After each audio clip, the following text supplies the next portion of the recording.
Have you ever noticed that the more you chase something, the further away it seems?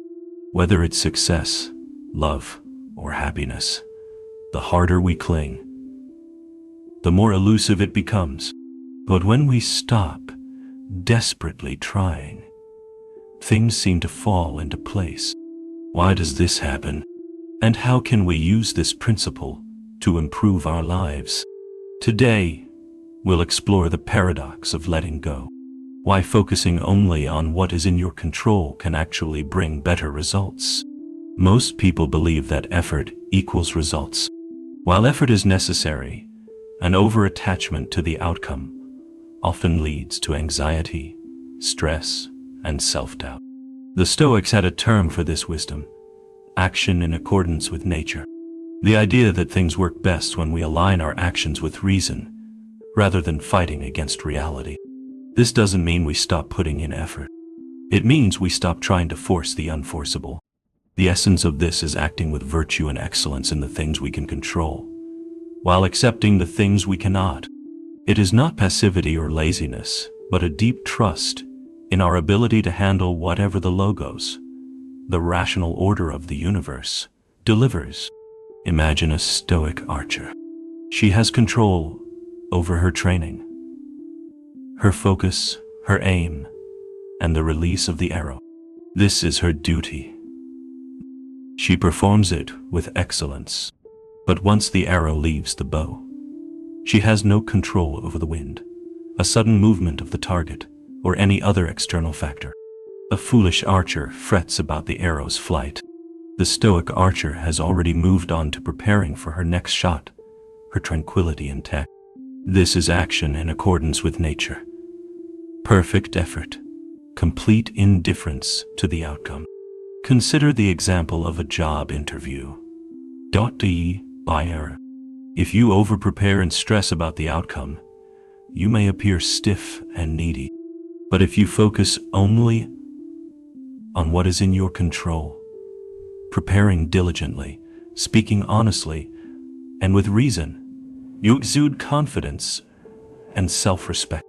The Stoics teach us that the best way to achieve our aims is to focus on our own virtue in the process, rather than trying to control every detail of the result. Think of water flowing in a river.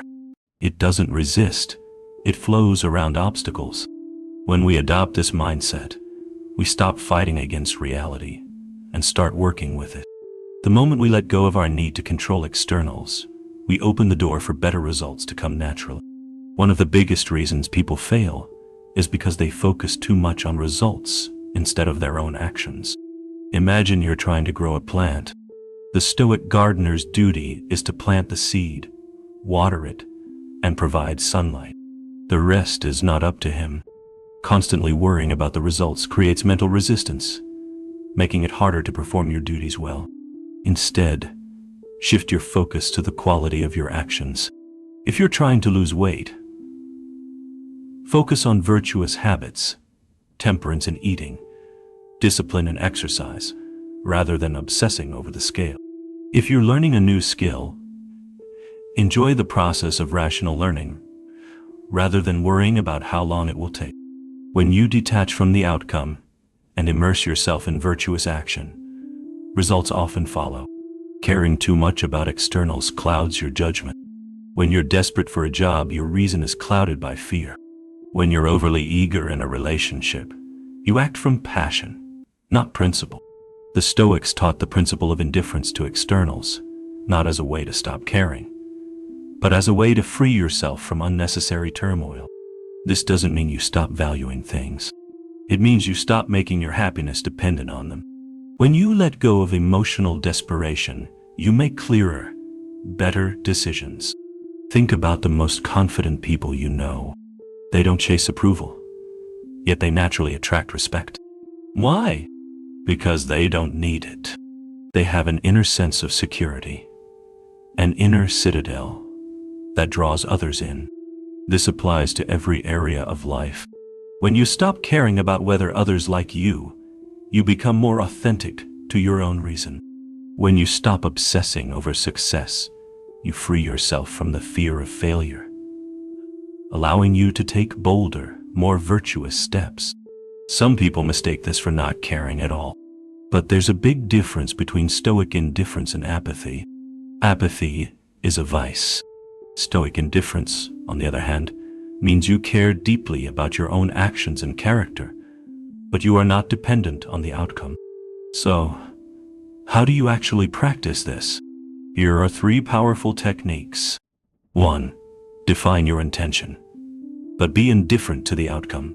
Have a vision for what you want, but focus only on the actions within your control. 2. Practice rational attention.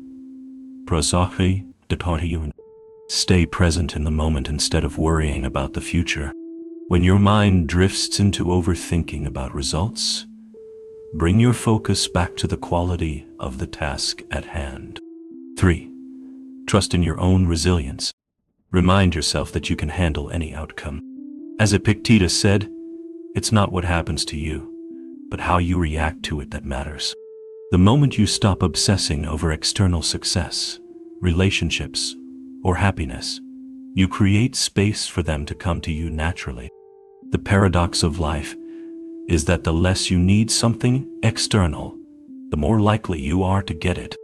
So instead of chasing results, shift your energy to your present actions. Focus on virtue. Take rational action, and then let go. The results are not up to you. If you found this insight valuable, don't forget to like and subscribe for more wisdom on living a balanced, rational life. And remember, sometimes letting go of the outcome is the most powerful step you can take forward.